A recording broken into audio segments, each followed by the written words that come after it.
Have you heard of ingredients worth $1 billion? One of them is the lightning lemon. Eating it means enduring up to 100,000 volts of electricity. When Toriko swallowed this lemon in one bite, the strong current instantly engulfed him, as if he were struck by lightning. Spectators were terrified, thinking he would surely die. But strangely, as the smoke cleared, Toriko stood up, and his injured body miraculously recovered. However, this was just the appetizer. The real main event was the explosion cherry, with explosive power comparable to a nuclear bomb. Staff carefully pushed the food cart, wearing thick bomb-proof suits, fearing that even the slightest tremor would detonate this time bomb and destroy the entire casino. Chef Komatsu had only 10 minutes. To prepare this cherry, he had to slice it in oil at a low temperature of 6 degrees Celsius. Sweat beaded on Komatsu's forehead, and his hands trembled uncontrollably. He carefully sliced the skin, his knife tip lingering near the edge of the flesh, afraid to stimulate it at all. But thinking of the terrifying power of the cherry bomb, he couldn't bring himself to make the next cut. With only 2.5 seconds left, following the proper procedure was impossible. Just as Komatsu panicked, Toriko suddenly rushed in. Without hesitation, he grabbed the cherry and shoved it directly into his mouth. The nuclear cherry instantly exploded in his stomach, and a puff of smoke burst from Toriko's mouth. The violent explosion felt like his internal organs were on fire. Seeing this, Lightbearer was triumphant, believing Toriko was certain to die.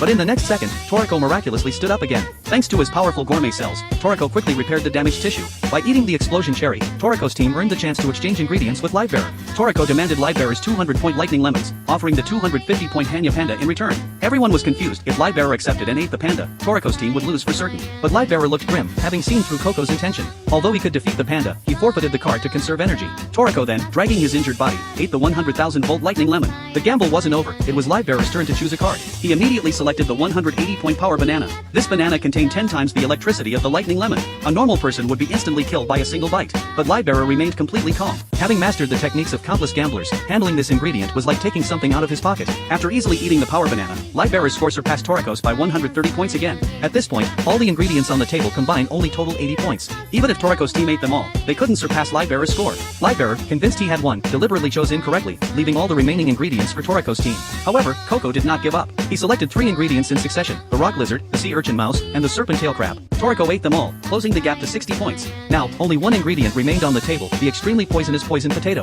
The potato's toxicity was 1,000 times that of puffer whale poison. Because Lightbearer had previously forfeited the Hanya Panda, forfeiting again here would mean losing the match. But eating it would lead to poisoning, making it seem like a losing gamble either way. However, as an old hand at the casino, Lightbearer wouldn't make such a simple mistake. In the gourmet casino, there was nothing he couldn't eat, even this poison potato. He knew exactly how to prepare. However, just as Lightbearer was feeling smug, Coco's words struck him like lightning, leaving him completely stunned. Lightbearer instantly froze, cold sweat pouring down his body. The order in which he had just eaten was entirely within Coco's calculations. While the poison potato's toxicity could be removed by cooking, adding the tropical whiskey in the power banana would increase its hidden toxicity by dozens of times. If Lightbearer dared to eat it, he would definitely be poisoned to death. Toriko's situation, however, was completely opposite. The ingredients he ate were focused entirely on restoring his stamina. Lightbearer grew angrier the more he thought about it. He then activated a switch hidden in his brain. Although the poison potato's toxicity couldn't be avoided, he could block all his pain nerves and wrap his stomach in cling film to prevent the toxins from being absorbed. Just when Lightbearer thought he had a solution, Coco kindly reminded him not to forget the snack he ate with his drink, cheese cabbage. Although it could cure a hangover, it had a side effect, breaking down viruses produced by the stomach itself. After hearing Coco's explanation, Lightbearer completely panicked,